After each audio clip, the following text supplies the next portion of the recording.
Welcome back, everyone. You're listening to All About Healing, and I'm your host, Emily Francis. Today's guest was Christopher Vasey, naturopathic doctor. He is the author of a bazillion books, but the ones I have in hand is Good Sugar, Bad Sugar, How to Power Your Body and Brain with Healthy Energy, and also the Acid-Alkaline Diet for Optimum Health. Restore your health by creating pH balance in your diet. Those were the two that I jumped on, but now, in these times, I really would have jumped on his Natural Antibiotics and Antivirals book, 18 Infection-Fighting Herbs and Essential Oils. He has so many books. Please go to his website, Christopher Vasey, that's VASEY.ch, and you can see all the different books. He's got the water prescription, Natural Antibiotics and Antivirals, Freedom from Constipation, Liver Detox, Spiritual Mysteries of the Blood, Optimal Detox, The Naturopathic Way, natural compresses and poultices, Poultices. I don't actually know how to pronounce that. The Way, prescription and natural remedies, among others. There's even more. He's got so many books. I'm very grateful that he was my guest today, and it couldn't have come at a better time, and he gave us some great help and ideas and offerings for what is happening outside our door right now. Hopefully people are staying home and being respectful, not to be a carrier for our precious, precious people of the world. If you are healthy, it's your job to maintain that. And if you are immune compromised, I really pray for you that that the people don't come around you and spread it, and that we all are in this together. And I think there's some unity going on right now, and it's important to mention that, because even in Italy right now, in Venice, dolphins and different sea life have returned to the canals that they have been pushed out for years and years. But because nothing is powering right now, sea life is coming back to life in places that they never thought would return. So while we're indoors and less toxicity in the world, Mother Earth is taking the time to heal, and we need that. So please stay in and do your best. And that's what I want to talk about today is, you can look at this in one of two ways. This can either be a great blessing and you take what you need while you're inside. So if it's a blessing, you are going to figure out, you don't just have to go through all your closets. That seems to be the first go-to, and that's great. Great to get organized, great to go through the closets, great to go through old clothes and all that stuff. But also, take time while you're inside to slow down. We need to chill it out. We need to chill it out across the board. We need to slow down. And we need to really get clear with what we want to do when we are outside from here on out, who we want to be, what things we want to make. Right now, whether you have equipment or not, you can exercise. You can go for walks around your neighborhood. You can jump rope. You can hopscotch. You can do some things that are all at home. If you don't have weights, who cares? Do some push-ups, do some sit-ups.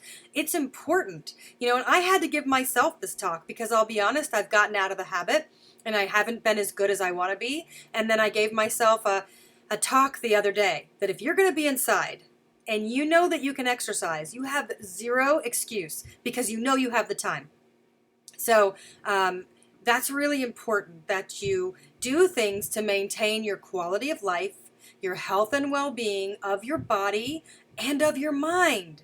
So you need to take some time out every day. Take a hot bath. Do something enjoyable. Please don't make this miserable.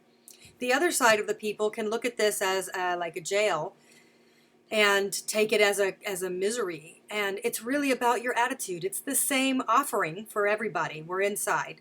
Now, I get it that everybody has a different story in a different place, and financial worries are terrifying. And I really do hope that our government comes through and that people that are waitresses and massage therapists and people that are working for themselves, small businesses, are taken care of. You just got to have a little bit of faith right now to watch people do the right thing, because I do think it's going to happen.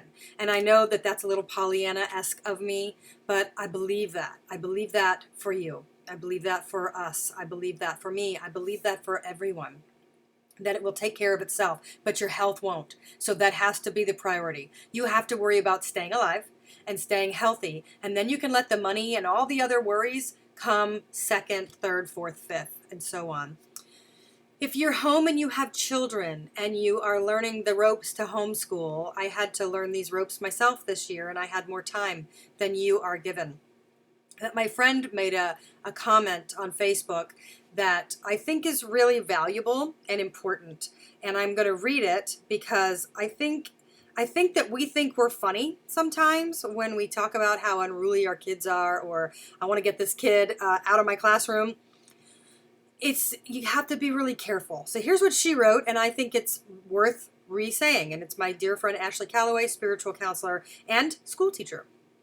She said, "There are some really funny posts on here about the horror of trying to homeschool our kids. Please don't let your own personal kids see that you've posted one of them. With all of the upset and potential of true devastation, still, we have an opportunity to fall in love with our kids in a whole new way, and them, us. To forge a whole new level of relationship with them, filled with respect and wonder. To invest in them and really teach them. That part is the gift." And I want you to take that to heart. As my husband likes to bake. He likes to make bread, and he makes a lot of things. But yesterday, him and my 6-year-old were baking bread together. And, he's working morning to night. He's working all day long from home, but he took the time out to teach her and to work with her and show her how to use the knife to go across the top of the measuring cup so that you have exactly 1 cup. And, he really took his time with her, and it was something very special. This is time for you. I'm wondering how many people are going to come out of this and want a divorce because they're stuck in the house with somebody who's already not been great in their relationship. There's a lot of people that are not happy in their current relationship, and this is your chance to make a decision or to turn it around. And I pray and hope that you choose to turn it around because you loved these people, and you can fall in love with your children, with your spouse, with your significant other. And also, by the way, people, you can fall in love with yourself all over again, or for the first time. You create the life that you want. And right now, you're having no choice but to slow down and to take a look in those mirrors about who you are. And the other thing is with these relationships is who have you been in these relationships? Who have you been? Are you being a conscientious parent? Are you being a kind spouse and partner and lover? I find myself making sure I give my children compliments all day long. And I do it to my dogs all day long. And yet I don't do it as often as I should to my husband. And so I really have been stopping and trying to be mindful to make sure that the things that I think in my head of how wonderful he is are being said and shared. And this is a time that could be 2 months, 3 months. We don't know how long we're going to be inside. So more than just organizing your closets, it's about organizing your thoughts. It's about organizing the way that you handle yourself and life. And life is still happening. It's just changing. So I want to do a quick breathing practice for everybody who's listening.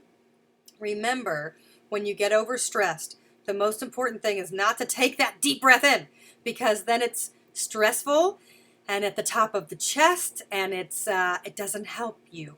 So when you think of taking a deep breath, I need that to be on the exhale.